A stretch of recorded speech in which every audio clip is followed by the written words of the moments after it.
I'm going to call the April 25th meeting of the Lake Quinsigamond Commission to order. Thank you all for coming. The world is ruled by those who show up. So, first order of business is that everyone get a chance to read the meeting minutes from the March 2018 meeting. Okay, and I'll take a motion to approve those. So make a motion to approve the minutes. Second? All those in favor? Aye. Opposed? Abstentions? Okay, so voted. All right, review and approval of bills and expenses. We have income, that's always good to talk about, $4,615 of deposit of dock permits. And that's managed and deposited by the Shrewsbury Police Department. We really appreciate their assistance with that. So that's in there. If you haven't sent in your dock permit, please do so. And the date before the price goes up is May 30th, yes? So expenses, Town of Shrewsbury, we have reimbursement for postage for $185.65. A payment to the ESS group. Those are the folks that are submitting our NOIs and helping us get through the permit process to do weed management for $2,756.25. Dock permit stickers with B&B Printing, that was $398, and the Shrewsbury Post Office for $112. So the total expenses this past month was $3,451.90. So, any discussion about that? I'll take a Motion we motion. approve. Second. All those in favor? Aye. Opposed? Okay, so voted. So we got that done. Commissioners' reports. All right, so I'm going to start off first. It's been an interesting month so far. I want to talk about a couple of things. There's been some chatter on Facebook, and there's always chatter on Facebook, but regarding noise. And I don't see anyone from the Rowan community here, so I'm not going to spend a lot of time talking about that. But there's some concerns about the level of noise with the squawk boxes and the bullhorns and whatnot as the teams go out and practice. I'm assuming these are college teams and stuff. The Masters, you guys don't ride around with bullhorns and all that technology, right? Yeah, we have Cox boxes in the boats, but we generally don't have bullhorns. Okay, so I hadn't seen anything on there that said that these guys were using it outside of the parameter of the hours on there. So there's not a whole bunch we can do because they're not technically disturbing the peace if they're within the time zone that they should be in. I would ask for courtesy, though, not to be pointing the bullhorn at shore and, screaming over it if everyone could accommodate that. Because, there are a lot of people and residents and, especially if it's, right in the morning or in the evening when someone's trying to enjoy dinner. So I'm going to ask that everyone use common sense with that stuff. But in concern with Facebook, and there's a lot of, I really appreciate the Watershed page, and it's a good place to have chats and stuff. But if you have a concern, please never hesitate to contact me if you want to come in before the board and present something, get on the agenda, and you can talk about it. I like to think I run a pretty open type meeting that allows people to get up and speak. But we have certain rules we got to go by because there's open meeting laws. I can't get into a lot of discussions or make any decisions just between you and I talking on Facebook. So it's important that you stand up and come into the meetings and we can deal with it and be as respectful as possible. Because all of us here on the board are volunteers. We're doing the best we can. It's a big job. What we're doing is a lot of things going on. So, but I just want to encourage everybody: don't ever hesitate to contact me and get on the agenda if you have something that you would like to discuss at the meeting. And also, last Friday, I was fortunate enough, I've been wanting to do this for a long time, but I went and attended the COLAP meeting. Jacqueline was there as well. It's a coalition of lakes and ponds. And basically, it's the group of watershed and within our region. But it's a great thing to attend. And there was representatives from the watersheds, and Lake Quinsigamond, I was there for those guys as well as the commission. But they go over, there's a lot of things about the weed management, about how to get money. They talked about a whole bunch of things. So it was very informative. It was very well done. And I would encourage anyone who's a member of the watershed to keep an eye on that and go next year, because there is a lot of very useful information. And you can talk to a lot of people that, the scientists that were there, that work for us, like ESS, and Solitude. They were all there. They all had booths, and they all of them presented, actually. So it was really kind of a cool thing to see that. One of the things that they did bring up was at the end of the meeting is that the DEP is, and they've been working on this for a while. It's been kind of going back and forth, and I see it ring us in my business. I see this happening in places like the Otis Reservoir and some other bigger ponds around the state. And basically, if you're a great pond and you have a dock, you're going to be subject to Chapter 91 licenses on your dock. So this is something that's coming, and they are trying to roll it out, and they claim that they sent out notices 20 years ago that this was going to go on, but I don't remember seeing it, and I questioned them on that part of it. But one of the things that, and I wanted to bring this up to the two members we have here from Conservation, is that one of the things that in this, they have an easy application that they're going to provide, and I can give you information about that, but and they're going to have a more significant one if the dock is going to be different. A couple of significant things that they're talking about is that they're not going to want to see a dock within 15 foot of a side lot line. So that's going to present a challenge to a lot of folks on Lake Quinsigamond, but they're not. But that's only for the easy form, so I think you can go in and get relief. But the thing that they did bring up was that they are going to expect all of the docks to go in. There's not going to be any grandfathering. They made that very clear. And they are going to basically grandfathering after 1984. And they basically said that you're going to have to file with your local conservation commission, planning board, the selectmen, and the zoning board of appeals. So the question I guess I'm going to ask you folks is, did you have any indication that this was coming? No. All right. So. And I don't think it is coming. I don't see how. Mr. Chair, Can I, I'm sure. Yeah. Sure. so, I mean, number one, this board, this commission is created by an act of the legislature, so we control what happens on our lake. So, I mean, this is not for us. I would not entertain it. I don't see how they could enforce it, and I don't see how, what's their basis?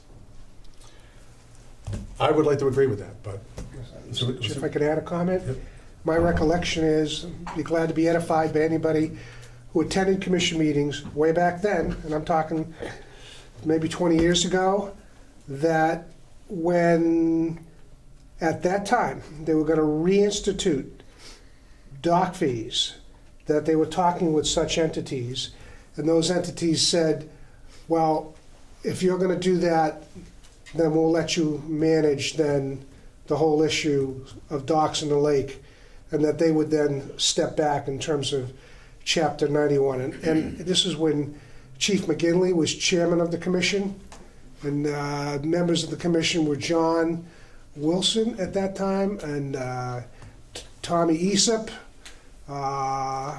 I'm Don giving Gouch? recollection to commission members back then, which is a long time ago. Yeah, Don These Gouch. individuals I'm talked about, all three of them have since passed. But the reality is, I remember that discussion.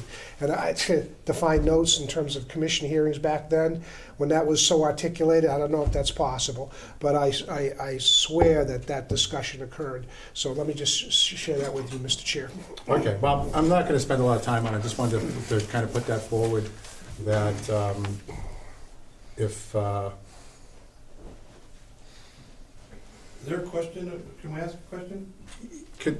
just one sec, yeah. Again, I don't wanna get into a big discussion about this, this is kind of more of an informative thing about the docks, but, you know, my main purpose is to kind of make you aware that this may be coming, or if you wanna do research on your end of it. You know, Lake Quinsigamond we do have purview over docks and dock permits. My understanding from talking to these folks, and two things I understand from talking to these folks. One is I don't think they have a firm handle on what they're gonna do with the Lake Commission, because they literally do not understand or did not know who we were and what we did. That was one impression I got. Second impression I got was that their understanding is it will be, you know, they're not gonna get in our way for collecting dock permits annually. Their permit lasts 12 years, I'm sorry. So they're basically saying you're gonna get a permit from us, meaning DEP, and then you will also be getting a permit annually from if you guys want to charge for the permit. But in Worcester, you know, you have Indian Lake and Coe's Pond, and you have other bodies of water, so you may want to pay attention to that. Because, you know, all I'm thinking of is if they did that and caused a stir and 300 applications came into consultation at one time, it's not going to be pretty. Just a clarification on what you stated, Peter, I didn't Who hear is the he? first part. Who is Correct me if I'm wrong, I thought I heard you say that. Or could you just state your name? I'm sorry. I'm sorry, Joe Gabriello, Joe, Huntington Road. just for the record. Thank you. I thought I heard you, I understood it as they would tell you can't put your dock 15 feet to the property line? That's one of the stipulations, yeah. There's a whole set of rules. I got 50 feet of frontage, and it's been there for 50 years. That was a question I brought up. agree. Yeah. I agree with Mr. Polito, I think who was the board, just clarification of who that board was? The Department of Environmental Protection. Okay, I missed Yeah. that, thank you for clarification. Yeah. So, There'll be a line for that one, I guess. yeah. So, feel free to call Somebody, yeah. somebody and ask them what's going on. I fear that they did this in a vacuum, because none of us know about it. And And none of them probably live in the lake. I count myself as pretty, you know, Yeah. active in in lake stuff, and I didn't realize this was, Thought we were active about fish, wait till they try to move. exactly. All right, so anyway, that's that one. And that, I think, is the end of what I want to say for now. We'll talk about lake management down the pike. Mr. Pica. Okay, Mr. Chair, a few comments. One about birds. It appears that the eaglets have appeared to have hatched. I've seen a picture of the male and female eagles standing on the rim of the nest looking into the nest. This was a picture that was taken like 2 or 3 days ago, so it's a very recent event. I'm not going to try to steal any thunder, but there's some serious initiative to, within a week or so, have a live telescopic camera up and going. And it's in the works, and I have to just leave it at that for now. The swallows are back. If people are on the lake, they'll see them. They're swooping and dive bombing away. The Canada geese are nesting, just as of like the last week or so. They're nesting, so the goslings and all that comes with them will be around before too long. I put the buoy out in front of the Half Moon Cove. The water is high and seems to be, you know, with the runoff, it's gotten high and it's maintained. It might be due to the fact that the dam got fixed, because it seems to be higher on average than usual. The turbidity has calmed down, but it goes up and it disrupts the clarity when you have a significant rain event. But in between rainstorms, a couple days later, you can kind of see pretty far down now. Not a lot of weed growth yet, and you can see pretty well. The boat traffic, it seems to be slowly increasing, and I think it's relative to the cooler temps on average. That is, if it was warmer on average, I think there would be probably more boats out, and it's because it's been cool, it's kind of inhibited everybody, I think, from typically more people, from my observation of living on the lake, consequently being out on the water. Yet the crew people are rowing, and I'm sure they probably enjoy less boat traffic in terms of rowing.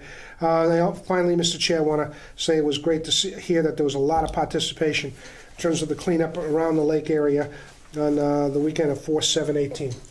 Thank you, Mr. Chair. Thank you. Officer Valieri is not here today. Captain Steele, not here today. Mr. Polito. No report. Thank you. Mr. Conway's not here. Sammer. Amanda, do you have a, I'm sorry, no report. Oh. Thank you. Smitus? No report? No report. And Mr. Nelson is also absent. Okay. Moving right along, Jacqueline, I apologize. I want to jump in because we learned after we were able to post that our friends from Middlesex Corporation wanted to come in to get approval for, is Evan here? There he is. Oh, there you go, sitting on the floor.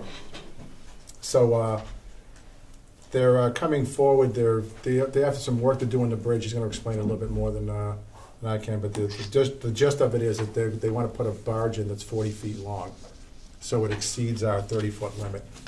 So that's basically what the discussion is, I guess, for us, the pertinent discussion. So come on up and tell us what you're doing this time. All right, I'm Evan McCormick with Middlesex Corp. We were the ones who built the Burns Bridge. Seemingly it was in the rearview mirror after the fireworks display 2 years ago. In discussions with the Mass DOT, there is a small quantity of touch-up painting that has to take place.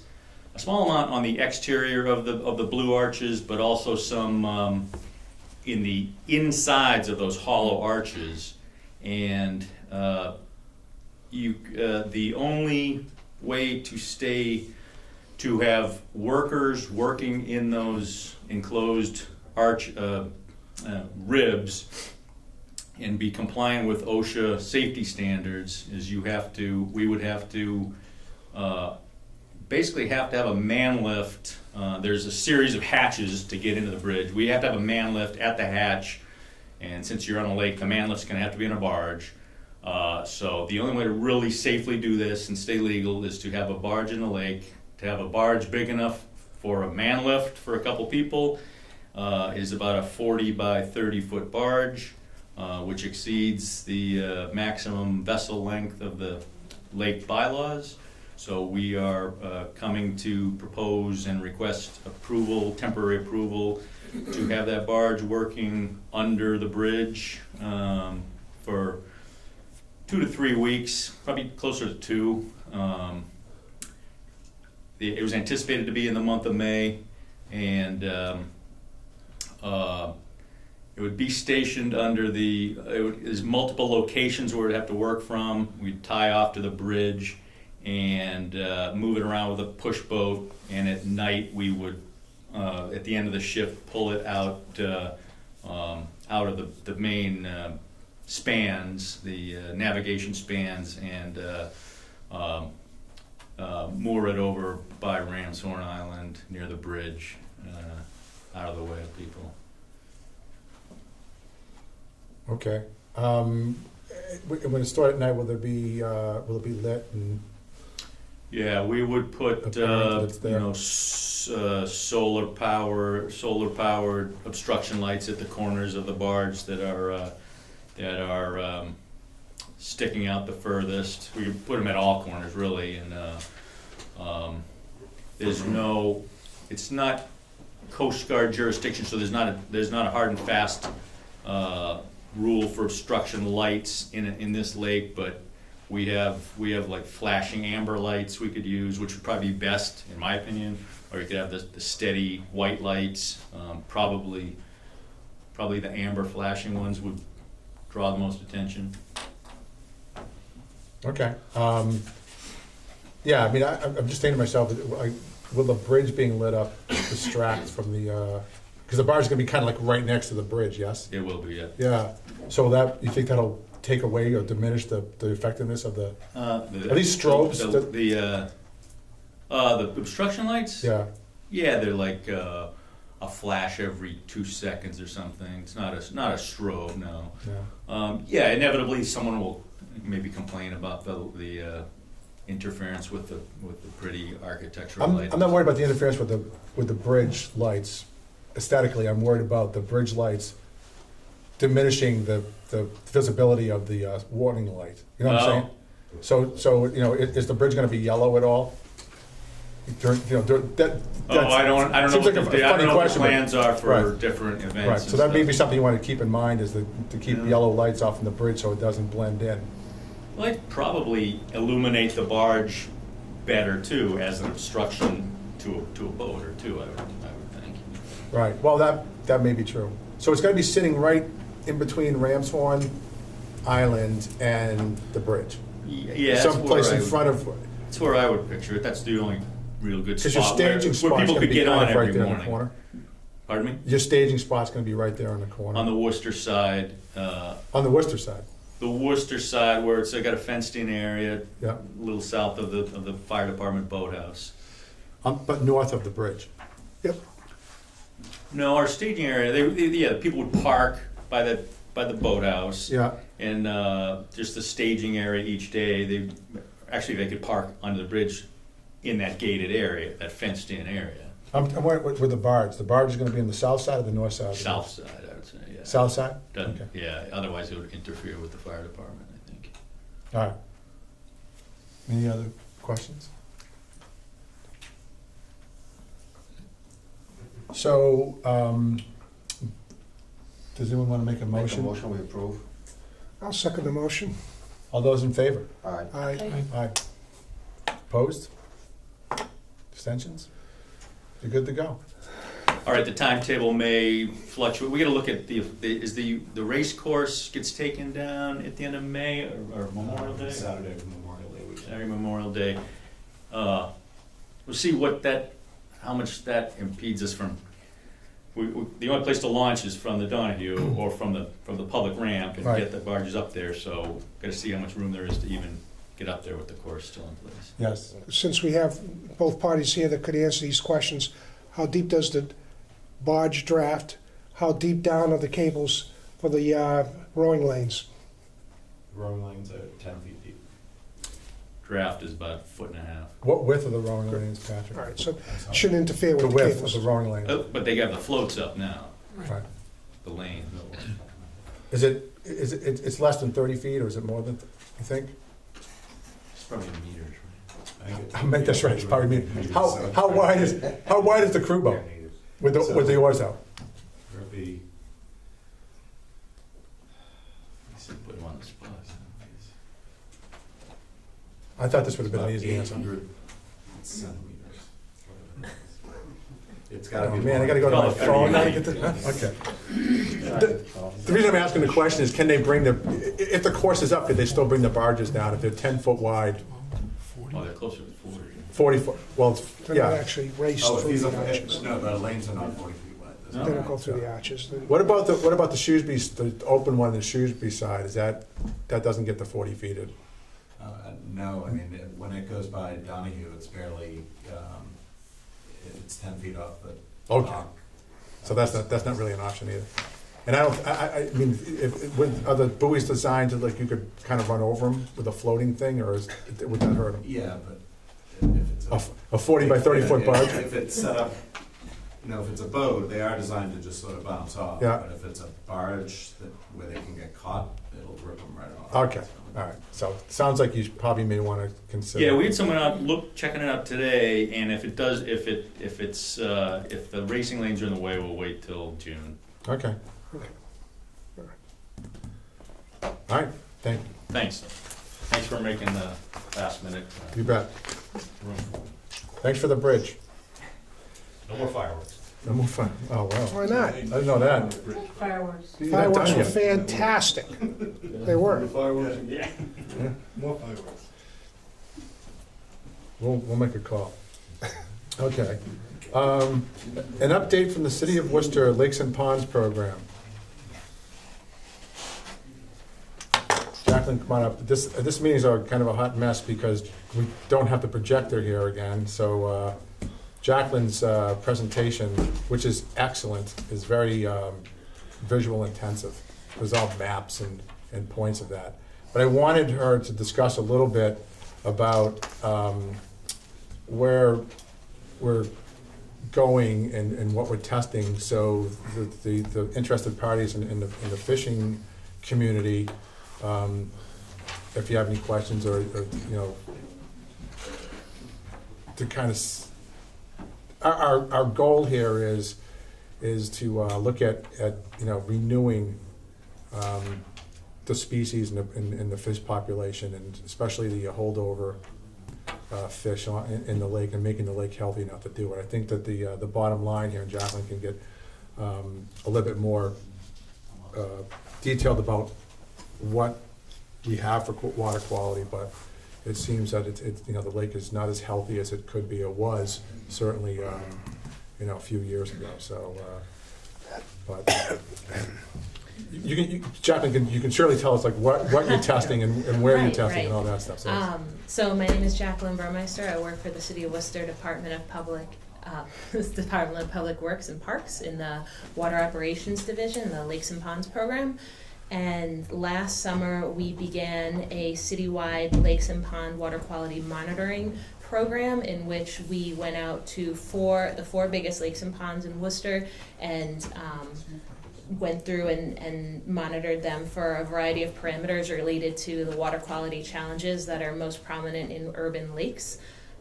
At the end of the summer, I compiled all the data and put it into reports and presented it in February at a State of the Lakes event. I was going to this evening present those results that were specific to Lake Quinsigamond to you all.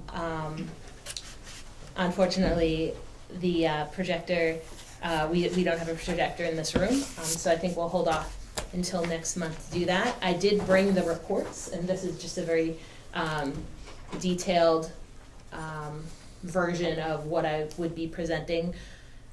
It goes into the significance of all the parameters that we selected to study, as well as where we collected the data and the significance of the results. And based on this, the reason why we're doing this, of course, is to have data that we can use to best inform short, medium, and long-term lake management plans. The idea is that we have a lot of really wonderful water bodies that are bringing a lot of value to our city, and they're really just very valuable assets for us, and we want to make sure that we are caring for them in the most efficient way possible. So we wanted to create a comparable baseline that we continue to add on to year after year to monitor the changes in the water quality. So I will leave these here for anyone who's interested, and I will give the summary next month at the meeting. And then there'll be a chance for anyone to ask questions on that, I imagine. In summary, I guess I would say the parameters that we looked at included dissolved oxygen, pH, temperature, total phosphorus, dissolved phosphorus, nitrate, ammonia, and total suspended solids. We used, in creating this report, the Department of Public Health data on bacteria for recreational contact, which they take at the beaches. And we sampled at the major tributaries as well as in the lake itself, at both the surface and at the bottom. And with this data, we hope to be able to inform those bigger management decisions. So using that data, we've kind of made some adjustments to what we're doing this year, and we've begun sampling this week. So I will be going out to Lake Quinsigamond on tomorrow. Well, I'll go to the tributaries tomorrow, and then on Friday I'll be heading out and taking some in-lake samples. So more to come. That's fantastic. And thank you for, Yep. Quick question, sure. is that report available on the city's website? It is available on the website, I'm sorry, I did not say. If you go to the City of Worcester website and go to recreational waters or blue spaces, you will find this report as well as the reports for the other 3 lakes and ponds that were part of the program, Indian Lake, Coes Reservoir, and Bell Pond. So you could even see how Worcester, the water quality of those lakes and ponds compares and contrasts to Lake Quinsigamond. Very good. Thanks, Jen. Appreciate it. Oh, can I say one more thing? Sure. We are beginning a citizen science program this week.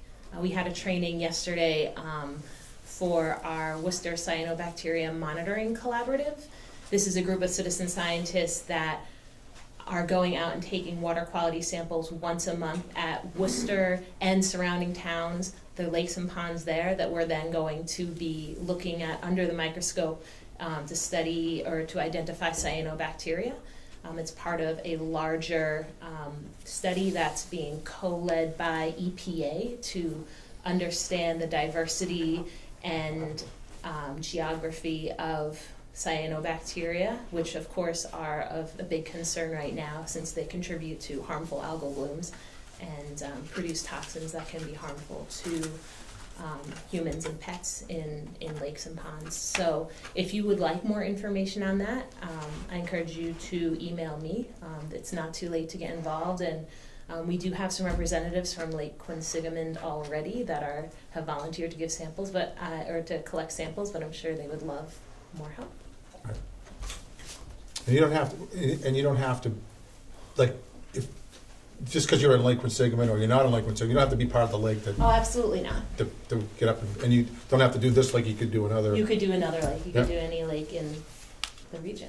All right. So, Very good, great program. Gonna recognize anyone, Yes, sir. Mr. Chair? so Joe Gabrielle again. I was curious, is there previous baseline data from 20 years ago? You made the comment you think the lake is... I'm gonna get into that in 1 second. Okay, I'm interested Yeah. to see what the baseline is to, support your statement that it's getting worse. I mean, 20 years ago, everybody had gray water going into the Yeah. lake, and I think it was much worse back then than So- we're seeing now, so I'm curious on that. there have been studies done in previous years. The difference now is that we are trying to be able to compare all the data between the lakes and ponds and have the same study going. We haven't had any long-term studies to track change. We've had, snapshots here and there. And while, yes, we can certainly gather something from comparing all those snapshots, methods are different and just the goals of each study are slightly different. So we're just trying to create something that's more comparable. But yes, there have been studies done in the It past. would on be Lake interesting to Quinsigamond. compare the data, Right. rather than just, this is what it is, and it compares to Singletary, and compares to that. What was it 20 years ago? Mhm. So it could tell us, are we doing a good job managing the lake, and are we making progress? Absolutely. Otherwise, this is the baseline, and in 10 years, we can say, look what we've done. Exactly. So And it'd so, be interesting to see if that's available, so. They I mean do- to jump your gun, Peter, No, they have, well, actually, it adds on to that, so I'm Okay. glad you brought it up, but in my discussions with Fish and Wildlife is that they have studies that go back quite a ways. And although they weren't, kind of done the same way, and so there's some issues on how that was, the process that they used to do studies back then.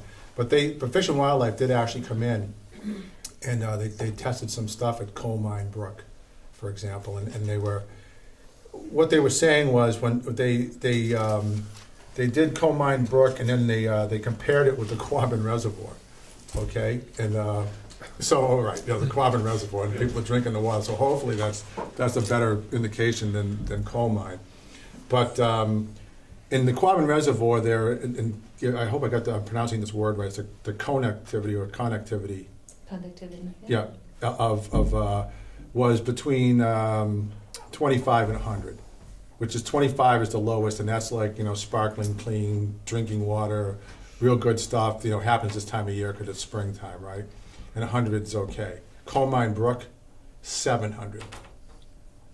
So there is definitely something upstream that is causing this kind of stuff. So that's where my comment comes from regarding that kind of stuff, is that, you know, within the lake, yeah, we have stopped some gray water stuff. We have hooked onto the sewers. The Burns Bridge. The Burns Bridge is a much better design from a runoff standpoint than 290, which is dumping it right into the lake, and Route 20 on my side, which, although they claim that they're not doing it, there seems to be a big silt buildup going on over there from magically. And the old, you know, Route 9 bridge was actually, went the other way.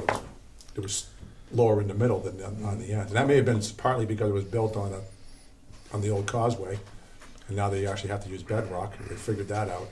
But, so that's kind of what, you know, and that's some of the differences of how people kind of look at things. But they also looked, and they found no evidence of spawning in Coal Mine Brook. And that was the only brook that these guys looked at so far. And they're gonna come back after our conversation, you know, because they wanna look at this. And they're extremely interested in collaborating with Jacqueline and her group, because, you know, this is gonna take an effort, I think, a multi-pronged attack. And that's what I'm trying to develop here, is you know, collaboration between all these departments and resources that we can kind of go in and figure out what we're gonna do. They had an interesting comment that they feel, or this gentleman felt, that it was almost, you know, not impossible, but it was very, very difficult to actually completely eradicate a species from a lake.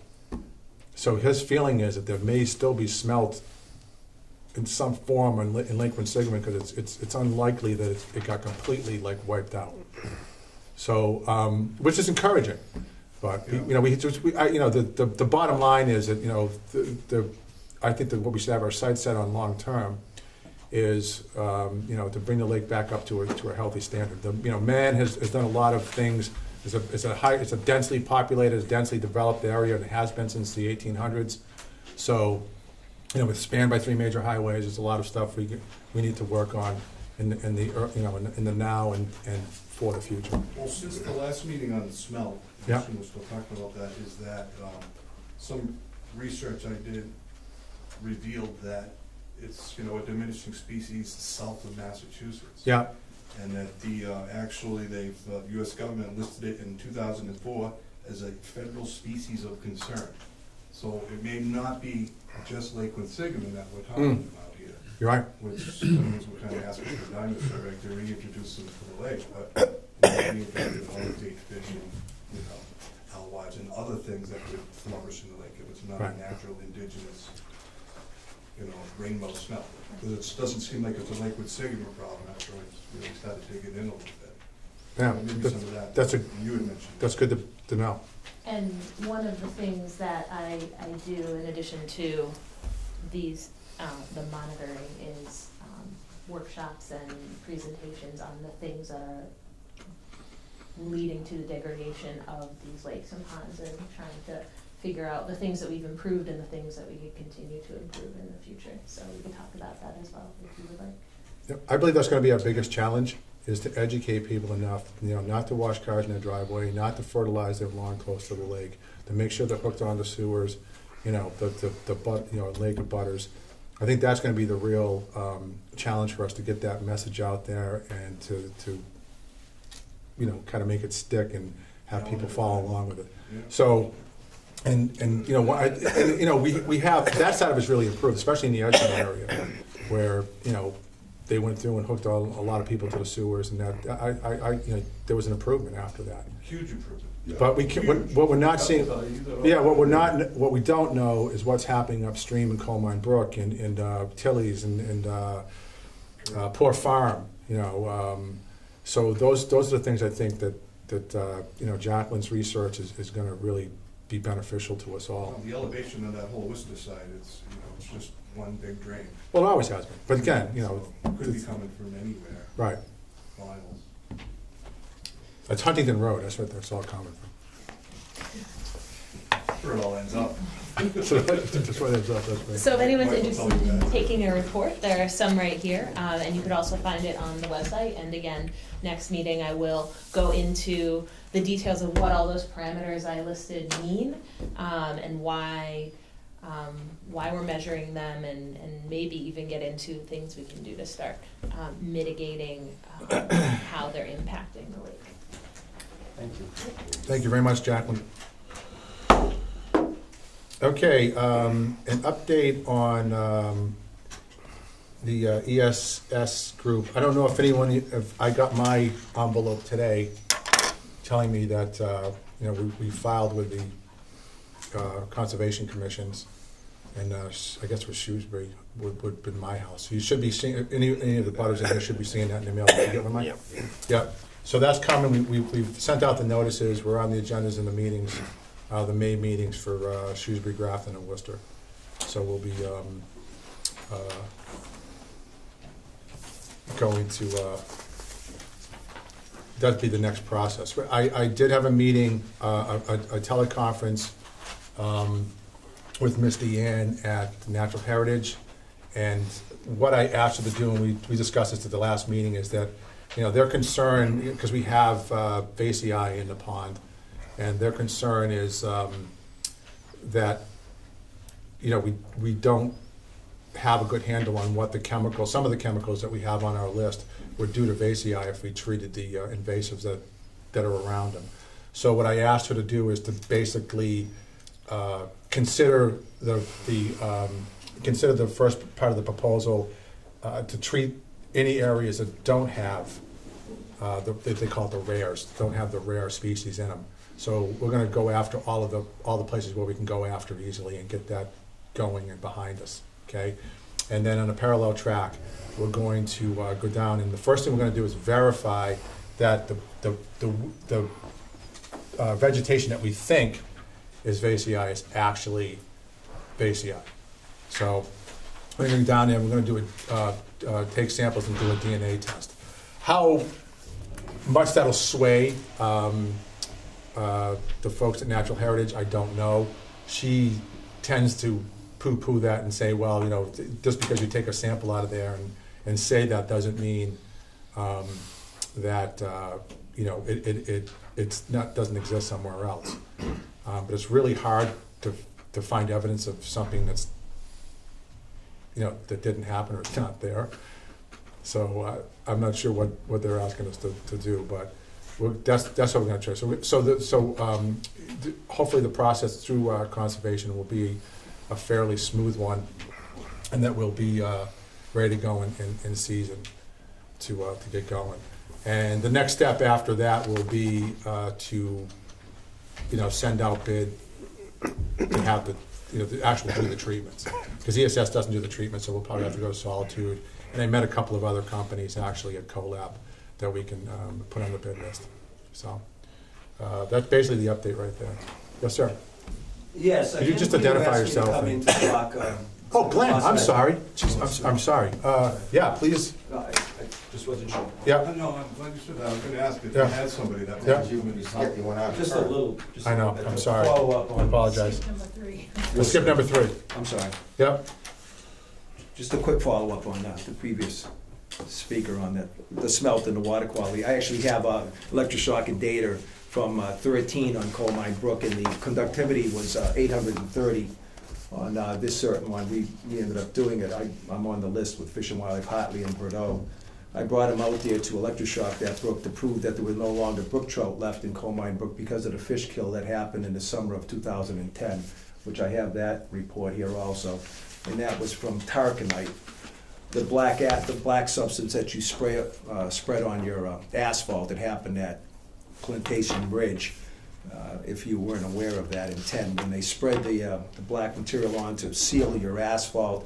It was a summer, and I happened to get there, and the fish were quivering on the bottom of the brookies in the unnamed tributary to Plantation Tower Drive. The tarcanite had been just spread. I walked all the way up the system. It smelled like creosote. I finally got to the drive from the Sisters of Notre Dame up, went back to my car, got in the car, went to the top.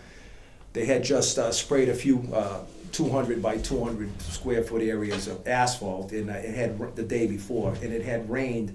When that material tarcanite is not cured, the vapors that come off of it are soluble in the water.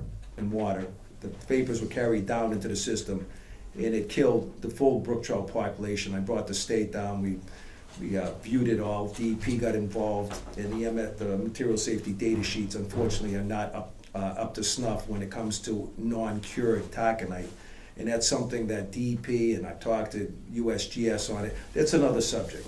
The point is, there's no more brookies in Coal Mine Brook. There is a brown trout population though, and that's what we electroshock. So the browns, which are overwintering in Quinsig, come up, do spawn, and we have had for the last 4 years a very good population of brown trout in Coal Mine Brook spawning at the Sisters of Notre Dame. But what I came for, again, is to briefly discuss the rainbow smelt, and as other people have done some research, my work is mostly with eastern brook trout. And as far as the trout populations that come into the lake, briefly, the unnamed tributary that comes off the corner of 70 and 140, that's Spruce Pond, Spruce Swamp. There's a brook trout population coming from that upper into the lake, the pond down below. We had it electroshocked, I did, and proved that trout. A very minimum trout population left in Sewell Brook, coming off of 140 up above. I've studied that for Rand Whitney. When Bob Kraft was going to put Rand Whitney on top of the hill, I did all that work, along with the wood turtle.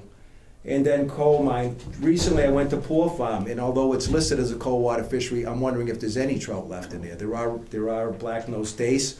I actually went up there and fished some of the bigger holes just 3 weeks ago, thinking that I might find some brookies in those holes. Didn't find any, not saying that there aren't any, but normally in these kind of holes that I'm looking at, you'd find a few, 6, 7, 8. So that's just the brookie issue. As far as the lake itself, one thing about rainbow smelt, and I'm sure other people have looked at it, you need a decent pH. Low pHs below 6 are a problem. All the tributaries coming in that we looked at, and this has to do with urbanization too, they're all 6, 8. In fact, the one that we had in 13, it was 6.95, I believe, is what I was just re-looking at a moment ago. You can see, and I'll share this with Ken and you people if you're interested in the pH was 6.09, which was a little bit low, considering I've had it up to 7 in that brook, and the conductivity was 8.41 in this one. But you were asking where some of that comes from. We ended up doing sampling with Worcester Board of Health, Bill Clarity, before he ended up going over to DOT. And we had 8.2 pH in Burncoat Pond. And this is the time when I went to the city of Worcester, Conscom, and I said, we have to get a control of Hanover. They used to throw what I don't want to put anybody in the bus, they put enough money into their lawn out there that thing is green as you can imagine. We actually got there, walking through, when the fertilizer and the lime was spread probably a day or two before, because it was on the sidewalks, on the asphalt, and the grass. And the pond is green every summer because of that amount of nutrient that is still going off that place. And the pH, because of the lime, you almost never see an 8 pH around here, unless you're in limestone western part of the state with limestone outcrops. I've got a pH of 7.4 in Wayland on the Trout Brook. I'm studying Pine Brook. But that extreme nutrient level, that's why you see the carp in here in green. So we'll go into some of the, one of the problems, and I've been on Lake Quinsigamond since the 50s. My father had a boat on that lake, and I boated it all the way back then. I'm from Oxford. And sure, it was good quality. Eventually, some of the last smelt population, some of the people in Oxford that used to fish for smelt and the ice, was back, that I'm aware of, in the mid-'80s, is when my people were still getting them. And then Peter Myrick, who just passed away from Fish and Wildlife, him and I were very close. I was doing their tank for a number of years before they tore the building down, in fact, right up until they tore it down. And we were always discussing the rainbow smelt and how there was still some reports of large rainbow smelt at Bucket the Peppo, Westbrook. Yeah. Right at the outflow, where people used to go down inside the culvert. I'm one of the last ones out of Franzaretti, since Franzaretti, that walked up the entire 3,000 feet of that conduit about 3 years ago. With lights, went in the conduit, went all the way out, phone in my hand, and came out behind looking for actually surfactants that were coming in that Bucket of Peppo. And so that was the last report I had, and I'm not, although I'm with the Lake Quinsigamond Watershed Coalition, I since I've left Coal Mine Brook, I don't do as much over on this lake. I'm working on Webster Lake more, and the outflow of Webster Lake. But my issue with the water quality going into the lake, as you might be aware, and I know people don't want to say that the lake is worse, and I'm not going to say the water quality that when I was there from 91 to say 2008, good looking water quality when we're at drought in the summer, when we had no runoff coming off of those urban streets. You leave that 2 to 3 weeks very dry. The drier it got in the summer, the clearer that water was, because it is a glacial lake, finger lake. It is actually a finger lake. If you, be it small, it's a finger lake. And stratified drift, that coarse gravel that surrounds it, that glacial outwash, groundwater moving in, gives it an oxygen level or a cleaner water coming in, a high enough oxygen level so we don't have the Fe+2, that iron color that other lakes that are man-made and shallow can have. Flint Pond, as it gets further down, can get some of that low oxygen and Fe+2, Fe+3 converting to Fe+2 in low oxygen, and that's why you get that iron color or that tannin. But there's enough oxygen movement in your lake that we don't get the Fe+2 or the tannin. But as the previous discussion person, the lady was talking, there's a thermocline or some type a barrier in there in the summer, 33 feet down, I believe, and I've read some of her report. I did also go to DEP's, in which you also might want to have in your database. The DEP report is Teresa Bourdoin, and I'll send it on, and it was very nice of I believe it was Ken, Peter Coffin I talked to, and Peter turned this DEP person on to me, and in this data, I think it's 1,000 pages, it covers the entire state and all water quality, and work they've done since '94. So you might want to look at that, because we specifically went through it in the computer and found Quinsig, because I was looking at that pH issue, which again, Wallam was an issue with pH and why rainbow smelt were a problem. They had other lakes, but we've identified 28 states where rainbow smelt have been introduced, Great Lake, and they've taken off. So what is the problem with your lake, and why have they diminished? The one thing I'll say, but I don't like the term, apologize. The thing about the lake is it's urbanized. You've got all of Worcester going in, you've got Shrewsbury, Route 9, and you're wondering where some of these the conductivity, and I'll say this, when I was with Lee McLaughlin from Fish and Wildlife and now Richard Hartley, when I brought him out to below a salt storage bin in Wellington Brook in '87 to electroshock to get some rivers stocked in my town, which I did get stocked, the conductivity was 1,100, not 800, not 7, not 50 to 100, but we were right below a salt storage bin, and then we had IEP,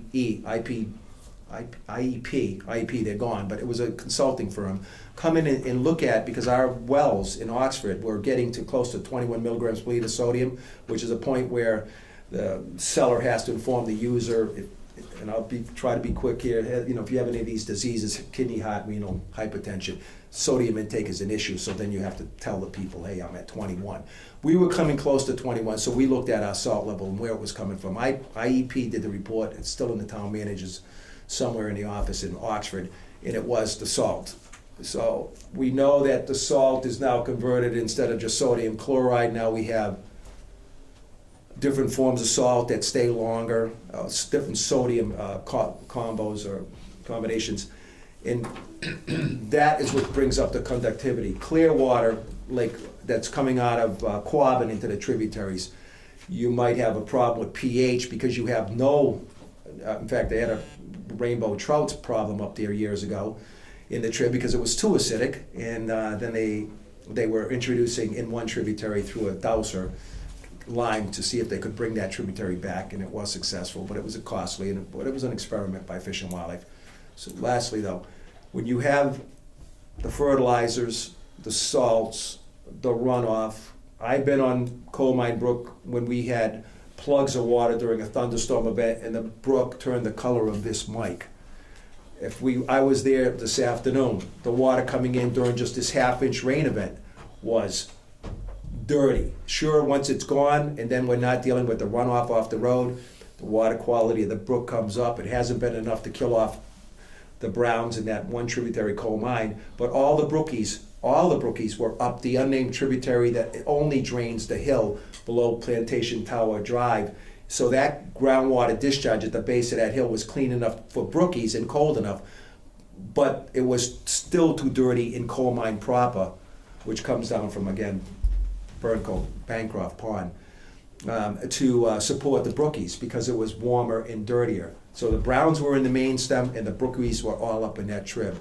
And I had been there on nearly a weekly basis for all those years because I was hired by Worcester Business Development Corp. to clean up Coal Mine Brook. That's, if you were aware of some of those articles that I had back in the past. So lastly, there is a nutrient issue going into the lake, and being a former member of Mass Watershed Coalition, and I called Ed Himlin on the way up here to see if he had talked to you people yet, and he might have been in front of you once or twice, but it was all about nutrient loading, rain gardens, the new MS4 that's coming in, and this is, I'm concluding, the new MS4 coming in. It was supposed to be July of 17. We're using it up, it'll come in now, EPA MS4, that's your road runoff. It's coming into effect in July of 18 instead. And this is something clearly, if you're looking at your nutrient inflow, it's your roadways and then some of the houses and driveways, yes, but it's roadways are the major contributor. We had 2.4 inches of rain on Tuesday. I was in Kennebunkport, but I came back in the river. I live on the French River, and the river was crashing in Oxford, and it's diminished since then. But even this half-inch rain event since then sent in another plume, even though it was a small amount. So the first flush, even at 2.4, you think a lot of that roads are flushed off. You take another flush. I own a Barber's Hollow Brook in Oxford too. I was there today. The thing is still running turbid just from road runoff, even though it was flushed only a week ago. So your roads are a key component. Towns that have switched to less sand, we kind of like that because we're seeing less deltas, but we still don't know the full effect of that new de-icer sodium that they're using. So I feel that clearly, please use MS4 when it comes in. Advocate for better stormwater basins through any new projects. Make sure you treat everything, if it goes into a cold water fishery, that is treated 1 inch in 24 hours instead of a half inch in 24 hours, which is your stormwater reg. And if you don't mind, I will say one more point on that, please. Because most commissions miss this, in Sutton, we just put in a new basin and forced DOT to put the basin in because DOT was not adhering to a 2004 book, which was an agreement between, and I'll share that with you too. It's an agreement between Mass Highway at the time and EPA that any discharge coming off a road redevelopment project that DOT is doing, if it's going into a drinking water supply, a beach, or a cold water fishery, that's the one place in this book, and it talks about it, and this is how I forced that basin in Sutton at Market 32, right next to it, was to bring that forward and say, here's your, EPA gave me the book, David Gray under Thelma Murphy, if you know those two. I called them up and I says, what can I do about this problem? They just closed the hearing, they haven't issued the order, they haven't treated the water coming off of 146 going into Cold Spring Brook. I apologize, I put Cold Spring Brook in that thing I gave you. I meant Coal Mine, it was my office. I'll blame them. So the Cold Spring on 146. The point is, without us forcing DOT to look at the agreement that they had in this book, that they were dumping into a cold water fishery, I wouldn't have been successful in having them take, yes, it was my client, Judge John Casey out of Arizona. He owned the property, and it was nearly worthless, but there wasn't enough room for a basin there, 125 by 150. And we ended up, after about, I think, 5 or 6 months, after the close of the hearing, all that time to get an amendment, and then they finally issued the order. But it was they issued the order agreeing that the amendment would come in. It took that much time for the engineers to design the basin, not at a half. This was working with DEP, it was Marion DePinto at the time, Richard Hartley out of Fish and Wildlife, which is my #1 guy over there. And although he's not the cold water fishery guy, Richard Hartley is the one doing your reviews of your MESA reviews and most of the reviews, although he's got a bad back right now. Hopefully he'll get back in there. But forcing that people, or looking at, if you have a new road redevelopment, any one of them, please look at, and it's going into a critical area, that you ensure that you have, if there is a place that you can do a taking, which a lot of people don't like, but it's in there, and if there is a place, then they can put a basin in and clean up that dirty water, clean up that hot water, take the colloidals out. And that's the one thing I can say, is keep chipping away at every source of road runoff in lawn runoff, and educate your people not to, on that nutrient level. Take a sample, make sure that the grass doesn't need any more nitrogen and phosphorus. It's all simple, but a lot of people just put too much, like Hanover was doing. and Worcester did heed us on that. So, I can't do a lot. Alewives was being talked about earlier. Yes, shoal alewives is a potential. It has, by one of the people in the audience, that if rainbow smelt don't work, maybe shoal alewives are a potential for food source in the lake. It's just another one of the bait fish. And and that would go over to Todd Richards, who's the cold water fishery guy, who you should be talking to, and Adam Kutza, Kutz, I think, something like. He's their new cold water. He's the one out in the field for cold water. I appreciate your time on that. I appreciate your time, Len. A quick question, does Burncoat Pond, is that That's the headwaters of Coal Mine Brook. That little Burncoat or thing. Bancroft? Bancroft, the top of the hill, next to Hanover. Bancroft, if I said it wrong. Bancroft, Is it? okay. Let me put. I got a map right here because I had Lyme disease. I have a lot of excuses, and sometimes I wonder if I'm still remembering everything. Okay. But it's the one next to I forgot to do Hanover. question 3, so I can't. It's judge right it. here. It's Burncoat Park Pond at the top. Burncoat Park Pond, And there's okay. a little pool. In fact, if you want to see water quality change, look at the little pool next to the elementary school, or the school right Yep, above that. yep. The water's clear as a bugger. You get right down below to where this nutrient's coming off all that green grass, the thing turns green. Not saying that there's some road runoff going in there, but when you have a 8.2 to 8.4 pH, you know there's a little problem going on.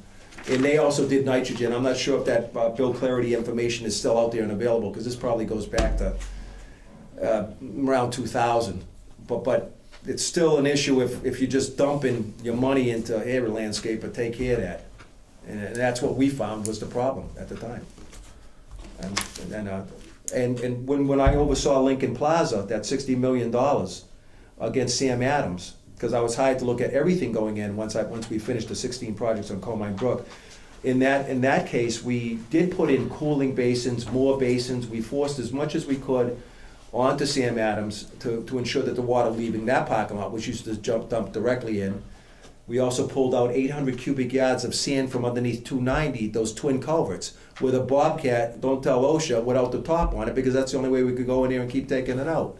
So there's a lot of work that had been done, at least on that one trip, but there's clearly a lot more work that needs to be done with your road runoff. I appreciate it again.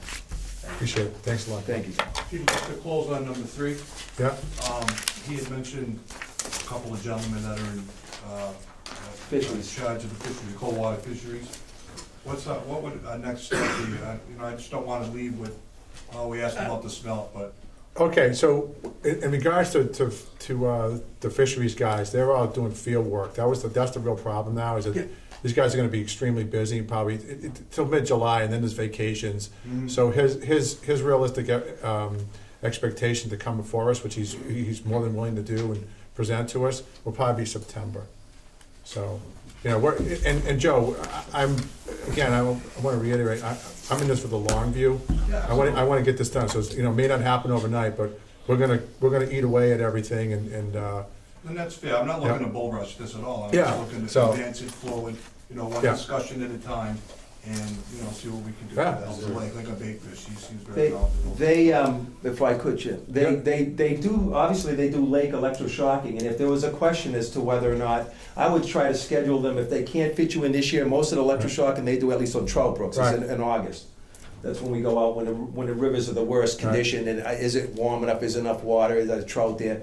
But on lakes, they might have a different schedule on that, but if there is smelt left in the lake, I would work with letters to them to ask them to eventually do another electroshock and management of the lake to see what we have. Maybe the last time they did it was 10, 20 years ago, but they do boat electroshocking, and maybe you'll find more if there is any large smelt left. But I did ask the members if there was any evidence in any of the tribs of spring spawning. We did look at Coal Mine Brook when I was there for spawning in the spring, in the first melt-off. I had never found any eggs or, that first rain event, but that says clean streams if you look in the data. Those streams, when it's raining, they're not clean anymore. O'Hara Brook, I'm working on it on Pine Road right now. The thing is as bad as a brook can be over off of Grafton Street. I'm just flagged wetlands for a house lot, and I'm on the brook, and it's brown, tannic, nutrient as far as spirogyra, algae, and the whole brook going all the way down. Nothing that you would think any fish, I mean, this is just the take on looking, but I've been in brooks my whole life. I grew up on a trout brook. It's nothing that you're gonna find a brook on. It looks like the trout brook in Avon I was on, and it's called Trout Brook. And I got there, and I said, the trout haven't been here in 50 years. The former trout brook. The former trout brook. Thank you. Thank you very Thanks much. a lot. All right, Thank you, Peter. thank you. Number 4, we did, update on Lake and Watershed Association. Chelsea Vokes. Thank you for stepping up.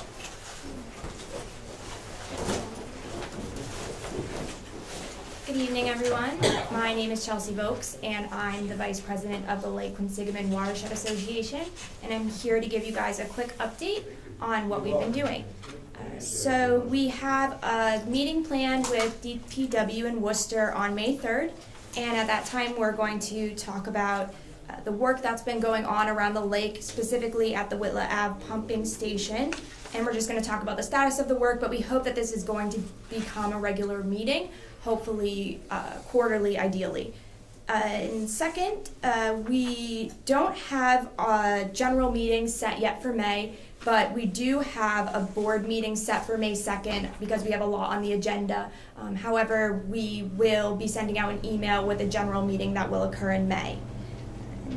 Third, Mike's talked about this a little bit, but there is the Eagle Cam, the association we're working on to try to get an Eagle Cam to be able to film the new babies that have hatched. And the price right now that we're looking at, Garen Sahagan's been doing a lot of research, and we're looking at about $1,700 for the camera. And so at our board meeting on May 3rd, we will be voting on LQWA, how much we want to, or will be able to put into towards this $1,700. And we're hoping to be able to put all of the money in and then be reimbursed by private donors. So that's the plan for now. And in addition, Mike also touched a little bit on this as well, but Sarah Cronin, LQWA member, was able to organize volunteers from LQWA, and we helped clean up Oak Island in Shrewsbury and Brownie Beach in Worcester. And we have some volunteer projects planned for the future. We're looking at working and fixing up the rain garden and also the little park area right by the high school where that light is, working on cleaning that up as well. So in addition, Jackie touched on this, but LQWA is involved in the cyanobacteria monitoring, and a lot of some of our members are helping doing this testing, and my understanding is that the first sampling is on Saturday. In addition, we have Steve Cronin, who's an LQWA member, and he's going to be attending Shrewsbury's Climate Resiliency Workshop, the 2-day workshop. And the LQWA's main concern with respect to climate change is the fact, which has been discussed a lot today, when we have more extreme weather events and there's a lot more rain, the increase in runoff that goes into the lake. So we are expecting that climate change could have a real impact on the quality of the water in the lake, and so that's one thing that we're following. And finally, our big Lake Day event. We don't have particular plans at this time. We are in the process of planning it. We don't believe that we're going to go with the boat parade this year, but we're looking to other fun alternatives, and we are open to suggestions, and we have a couple of things in mind. So that's what we've been doing, and thank you guys so much for your time. Yes, sir. The meeting with the DPW over the Whitla Drive pumping station is what date again, and where will that be held? So it is May 3rd, and I believe it's being held at DPW's offices in Worcester. Is that They're behind Shrewsbury Street, is that where they are? The Jacqueline, you know where the DPW, Yes, it is. is it the street that runs behind Shrewsbury Street? Okay. Yes, it's kind of behind the church house, right? Yeah. Yeah. Yeah. Yeah. Okay. Yeah, we can post when we post it on LQWA's Facebook page. We can post the Okay. Thank you. place as well. It Yep. was my understanding it was supposed to be a small. Oh, a smaller one. Okay, so it's just a board. Yeah. Thank you. Yep. All right, so, great job, thank you. Thank you so much. All the work. Okay, I think, is there something, oh, but, sorry, there's not. Set the date for the next meeting, which will be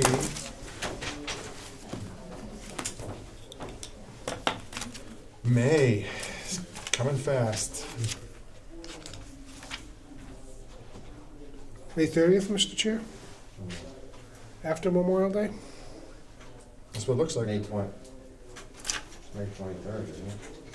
This is one of those, is it the fourth Wednesday or is it the last Wednesday? So All whatever right. you guys decide can be. We Yeah, can, the 23rd, but whatever.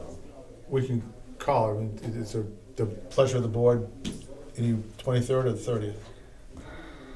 The 23rd is the week before. It's town meeting, the 23rd of May, Is that, pretty sure. how many is on a Wednesday? Well, if there's a second night, If there's The a second- 30th would be after Memorial Day. We might have a kind of a sense how things are going with the lake. All right, so is that okay? Is it okay? All right. That works, the 31st? All right, so let's set it the 30th. I make a motion then that we adjourn? You may. Oh, sorry. Actually, one quick question. Yeah. I don't believe the answer right now. The drain line by our house, Yes, okay, I now have an island about 20 feet out. an island of Almost silt? to the- yeah, it's Yeah. just filled up, and now it's literally almost to the surface of the water. Who do I contact, or who can I talk to? Because that's now filtering out and spreading like this. Right. And it's now come across our beach area Yeah. and docking area, and it's all The safe. other end of that is Comes off of Edgemere. Edgemere Boulevard, yes? Yeah, okay. All right, so, you know, we'll contact, you can, I would encourage you to contact the highway department Okay. about it. I will also reach out to those guys. Yeah, just it's gotten so bad this Yeah. year that the runoff has come in and the sand and the silt. Is that a salt. conservation thing? Not sure who to go to. I can bring it up. I'll Okay. bring it up, and you bring it up with the DEP. Yeah, okay. Yeah, And I'll bring it up with the conservation. yeah, Yeah, and I'll, just let me know. respectfully, we'll, Thank you very much, sir. we'll bring it up, so, and, yeah, see if we can get, anything else coming out of that pipe still, or, Yeah, I've got 4 or 5 needles, I got glass, I got. yeah, that's a different, I don't know who to contact, but, you know, you can contact the police department, but you gotta kind of be there. Whatever it comes out of on that, in the Edgemere Yeah. area, it just comes out, you know, Right. if somebody using drugs up there, drop a needle, it goes down the drain. Yeah, You know, I've got I kept all the needles and glass and everything else, if anybody ever wants to look at it, I got it. But it just comes out, you can't do anything about it. The folks on both sides get it, so it comes out the drain and just kind of goes like. yeah, this. yeah, I've heard complaints on both sides of it, Yeah. yeah, So, so, it's unfortunate, but, okay. thank you very So, much. so we have a motion to adjourn, a second? Second. All those in favor? Aye. Opposed? So voted. Thank you all very much.